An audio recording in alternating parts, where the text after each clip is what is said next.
What's up, dudes and chicks, and possibly your pets? It's QB1. I'm here with the Lobster.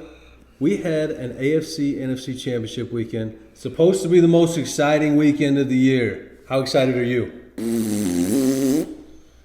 Tommy and Patty, I think the nation as a whole is excited, though, unlike us. I'm just speechless. I wanted to come on here and be like, yo, Aaron Rodgers, Josh Allen, let's go. But it's just not the case. Can't pull it off with this equipment. Instead, we got to watch this grandpa playing his 10th Super Bowl. Got to watch my division rival go for the back-to-back chips. So you have no preference who wins. You don't care at all. A 0% chance I'll be watching this game. We'll actually be at the golf course dropping bombs. Not watching the Super Bowl. We're boycotting the Super Bowl. I'm going to drink a ton of beer. I'm going to try to play some good golf. And I'm going to come home. Probably spend some time with Mrs. Lobster. Zero desire to watch the Super Bowl. I don't care. Get out. I'm going to watch the Super Bowl. Yep. You will. And I hope Mahomes and the Chiefs win. Not because of Tom Brady. Because Antonio Brown can go F himself, and I don't want him to have a ring. That's literally the only reason. I could care less. Now, AFC NFC Championship games. We figured we would skip the videos we normally make. We would just recap those two games. First game. First game was what should have been the primetime game, first of all. Tom Brady going to Lambeau. Lambeau's usually an advantage for the Packers. It's cold. People don't like playing in the cold. Now, it wasn't snowing. Yeah, Tom's used to all that. So that had no effect there. So the game starts, and I thought there would be like a little snow on the field. Completely clear field. Apparently, last week I learned that Green Bay has heaters underneath their grass. You didn't know that? Which is like... It's a very intricate, detailed system, too. They had this diagram of it when they were, I guess, from when it was built. It's wild, and it's probably super necessary. And then we get into the actual game, and it's just... I hate Tom, right? I text my dude. I say, hey, Tom's already thrown 3 picks. And you tell me they're all meaningless. The Packers, none of them matter. The Packers did nothing with them. But all I hear today is Rodgers catching heat. Rodgers can't get it done. He can't get to the show. He's 1-4 in NFC Championship games. Who's he going to play for next year? But did you guys see the Green Bay Packers offensive line? Rodgers gets sacked 5 times. He's hurried. He's getting blitzed and pressured from all sides. He's having to step up. Sometimes he can't even step up because the nose tackle, Sue, is coming up the middle. You got Barrett coming off one side. 2 fingers coming off the other side. I mean, what the hell is Rodgers supposed to do? All I hear is this guy making excuses for A-Rod. I mean, look at Tom's numbers yesterday, right? Now, I extremely dislike Tom Brady, but I sent we have a group chat. We go back and forth all day. I said it today. I sent the text. Tom, undisputed GOAT, best player in the history of football. No debate. We don't even need to have that discussion ever again. If there was a need to have discussion before this season. You know me. I'm a big Joe Montana guy. Never lost a Super Bowl. And I was always like, come on, they're like 1A, 1B. Yes, they're kind of the same person. I can't even argue with you now. There's no debate. Exactly like you said, there's no debate. And I've always been a Jerry Rice guy. But a wide receiver can only impact the game so much. Brady, he's just the GOAT. So yesterday, you got Brady. 3 turnovers, right? Airmails a couple throws. But then he does what Brady always does. When it's important, when the game's on the line. Most important play of the game, my eyes, right before the half. He takes the top off down the left side to Scotty Miller. Why the hell the Green Bay Packers DB, Kevin King, who's getting roasted today, lets a guy get behind him with 30 seconds left on the clock? I don't know. But Rodgers can't guard people. I mean... Your defense can only do so much. He can't block people. Tampa's defense had to play too.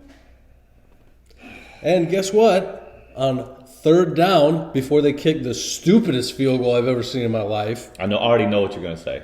Because I'm going to say, Rodgers steps up. Yes, pressure came from the outside. Stepped up, stepped right, looking. Guess what's in front of him? A lot of turf. You could just run into the end zone. Tries to force a pass into two guys. A horrible throw. Completely disagree. Rodgers is 36, 37 years old. There's two defensive backs that you can't see in the screenshot that you're thinking. There's two DBs right there, double teaming one guy. If Rodgers even attempts to cross the line, those DBs will close on him. He maybe makes it to the 4-yard line. You telling me he can't make it 7 yards? No, they were at with about the 10. Nobody in front of him? No chance. No chance. I don't know. I watched it a few times. I feel like he should have ran in. He's about 10 yards away from the goal line. Okay. Well, he's not getting 10 yards before two DBs get to him. I don't know. I was watching it. It looked like his momentum was already going forward. All he has to do is keep running. He's not going. Have you ever seen Aaron Rodgers truck somebody? He's not Josh Allen. John Elway did a freaking helicopter in the end zone, for God's sakes. He probably broke his back. The game's on the line, bro. Break your back. Rodgers is going to get murdered at the 4-yard line, or he's going to slide, which is ruined in play, or he can trust his arm, which is top 5 greatest arms in the history of the league. Oh, and try to make a Brett Favre throw? Whatever. That's the kind of throw that you're supposed to hate. The game's on the line. But you're going to trust his arm over his 37-year-old legs. I think he could have got in. That's not even the play of the game. The play of the game is Matt LaFleur taking the ball out of Aaron Rodgers' hands with the game on the line. You need a touchdown. Why are you kicking? That gets you to 5. Was that the same series that he missed Lazard on an RPO? Where Lazard wasn't looking? Oh, God. I can't remember if it was that play or not. You know what would have helped Green Bay yesterday? Another wide receiver. Oh, they could have put Jordan Love at receiver. Maybe that would have helped. I don't know. He was too busy holding a clipboard. Aaron Rodgers is throwing to guys named Montez Valdez-Scantling. Marquez. Alan Lizard. Lizard man. Aaron Rodgers has never completed a touchdown to a first-round pick wide receiver. Ever. In his career. He has made receivers his entire career. I sound like I'm just defending Rodgers, but Rodgers is getting destroyed today for being 1-4 in NFC Championships, and I do not think it's deservedly so. Now here we go. We're going to ride every other quarterback that would do that, but not A-Rod. I just don't think the Packers have surrounded him with talent throughout his career. It's the quarterback's fault when you win. It's the quarterback's fault when you lose. You know how it goes. Whatever. I mean, I get it. I mean, I don't think there's any argument that Tampa has a better team. I think that's obvious. Easily. Yeah. Their defense is what, first or second in the league? Rodgers still had 3 downs to put the ball in the end zone. And he didn't do it. Was it a stupid call to not let him throw the ball on 4th down? Yes. What? Why? I'm just saying. Kicking a field goal? Put it in the end zone the first 3 times. Oh, God. You're on the 10, like you said. And then, at the end of the game, Clown gets beat on a crossing route and grabs homeboy's jersey. Most ridiculous picture I've ever seen. His jersey's literally stretched. Imagine me holding you like this while you're running. Just because the jersey is pulled out, though, doesn't mean it hindered his running, though. 100%. That's why he grabbed him like that. He was beat, and there was no safety over the top. Do you think Roger Goodell wants the NFC Championship to end on a penalty? I don't care. Don't commit a foul. I just don't. Why does every big Tom Brady game have to have some type of controversy in it? Why can't you just win a game? There's no controversy here. It's not controversy. It was a clear foul. I don't even know how that's arguable. And if that guy's beat because I don't know where the hell the safety went. I don't know if the corner was supposed to be playing a hook zone. Either way, there's nobody there. And he's running full speed by him. He realizes he's beat, so he grabs his shirt to slow him down. Because if that ball hits him, he's running up the sideline 60 yards for a touchdown. But if the ball is uncatchable, which to me, in my eyes, it looked uncatchable, they're supposed to keep the flag in their pocket. I didn't think so. And either way, even if you're not going to call PI, it's holding. It doesn't matter. It's one of the two. I don't want to see an NFC Championship game in on the flag. That was so... Tell the DB not to grab his shirt. So depressing. Somebody, one of the best quarterbacks in history, was going to have a chance for a game-winning drive in the NFC Championship, and a flag comes out. Don't cheat. Now Tom Brady gets to play the Super Bowl in his house, in his backyard. He can literally sleep in his own bed the night before the Super Bowl. Good job, NFL. For his 10th time. Yeah. How is that his fault or the NFL's fault? I'm sure this Tampa Bay Super Bowl was planned well before Brady even thought about going to Tampa Bay. Isn't it like 4 or 5 years in advance that they pick the location? It just feels like the Super Bowl's in Tampa. Tom signs in Tampa. It's just like you seen it coming a mile away. All right, so the other best QB in the league, yes, takes down the fan favorite Bills Mafia on the primetime game, and after a slow start, this game wasn't close. I actually turned it off. I'm going to be dead honest. This game starts. Josh Allen takes it straight down the field. They kick a field goal, so they're winning. Patty's behind. Then Mecole Hardman, Big Red Nose of the week, drops a punt inside the 5-yard line, and the Bills get it, and they score, missed extra point, which is a clown move. They go up 9-0 to start the game. I'm in my living room fist pumping like, oh, dude, Patty's going home. Here we go. What did the Bills do? They let Josh run off, Patty run off 21 straight. And it's just like, hey, you know what we're not going to do Sunday night? We're not going to guard Tyreek Hill. We just don't want to. We're going to let Travis Kelce get double-digit catches in the first half. What are you doing? Now, to be fair, this is what Kansas City's offense can do, is light up the scoreboard. Wait a second. The Bills are supposed to be a top 10 defense with an excellent secondary. Was this game plan? What's the problem? All I know is Josh Allen is an MVP candidate this year, and he's accounted for 50-something touchdowns this year between running and passing. How do you get destroyed by multiple possessions in the AFC Championship? One huge problem for the Bills in this game. Josh Allen's your leading rusher with 88 yards. I know that. Right. Devin Singletary and... But I feel that's been the whole case this whole year. Who's TJ Yeldon? Bills have not had a consistent running game the whole year, playoffs. Zach Moss was playing pretty good. He's hurt. He's out. He's a rookie. They're a passing team. They are a passing team. And another thing that I hate, regardless, the run game, not having a run game, or Josh Allen being your run game, whatever. Okay, that doesn't work in general.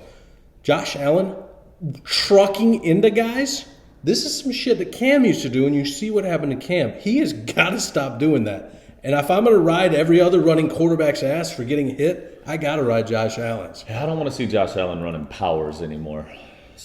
Take that away. That's some Tim Tebow, Cam Newton shit, and I don't like seeing quarterbacks do that. Now, and a lot of this game, Romo during the game, who also sounded like he was smoking Chiba. I don't know what was going on with Romo. He was all over the place. But he kept calling the Chiefs' defense sticky coverage. Allen had time. He even made extra time. I think there were several times where he had dropped back and was running around for 6 seconds. Yeah. Nobody open. Right. Yeah. I don't know how it's possible that the cap manager for Kansas City has somehow locked down the best quarterback in the league, the scariest wide receiver in the league, in my opinion, the best tight end in the league, the second best defensive tackle in the league, the scariest free safety in the league. How do they afford it? How's that possible? Their whole core is locked down for the next 2 to 3 years. Right. So you're looking at 2024, maybe? In that time period, you're not going to be able to pay the other guys that need to get paid, is my point. I've just never seen a team other than maybe the 2000 Ravens that had so many players top 3 at their position at the same time. You'd have to go to like pre-salary cap, like the 90s Cowboys. Well, they also didn't have a quarterback that got paid. It's... Now in Kansas City, they've got rookie running back. Hardman's on his rookie deal still. I'd have to look at salary cap breakdown. I don't know. There's got to be... I'm sure it's going to be another one of those teams that's going to feel the pinch, especially with the cap dropping. So filling the roster player guys or guys that are coming off those rookie deals, it will present a problem eventually. You can't just do that. You can't keep that together forever. It's not possible.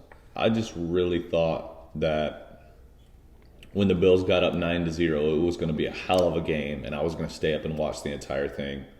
But as soon as I saw it was going into the half, the Bills were in the red zone, and every time you get into the red zone, you got to get a touchdown when you're playing Patty. Field goals don't do shit playing against the Chiefs.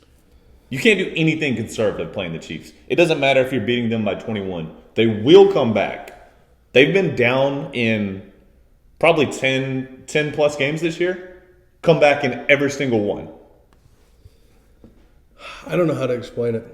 I will say another thing that I did not like what I saw from Josh Allen in this game, besides the running, he almost looked it's what we talk about with Lamar, where he won't make the hard throw. Mm-hmm. I think that was a lot of the problem with the coverage. Sure, it was good coverage. Mm-hmm.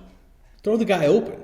And he was not taking those chances. I know you want to protect the ball, but at some point you just got to start slinging it. One thing I saw today that no one knew about was Cole Beasley's been playing on a broken leg femur since like week 16. Yep. Which I didn't know. Like, how's that possible? Don't tell Goodell that. We're going to have a bunch more problems. Sad way for the Bills to end their season. I saw Diggs standing there watching the Chiefs parade. I think some guy in college started that, like, that's going to be motivation for next year. Like, no one gives a shit. Just the good news is, though, Bills Mafia's back. Yeah. They're going to be in the driver's seat in the East for some time, so don't get too down. I know it hurts. I know it hurts right now. You're going to be okay. So we have Kansas City, Tampa Bay. We'll talk a little bit about that later this week. Mm-hmm. Those are our thoughts and recap from championship weekend. Supposed to be the most exciting weekend of the year. I'd say it was a little disappointing. The first one, I was super disappointed. The second one, I turned off because it just couldn't hold my attention. Thanks for hanging out. We'll see y'all at the Super Bowl. Appreciate it, guys. Yeah, I'ma drink till I throw up, and you know, my mind is stuck, I'm puffing, you know, I just don't give a fuck, here we go, yeah.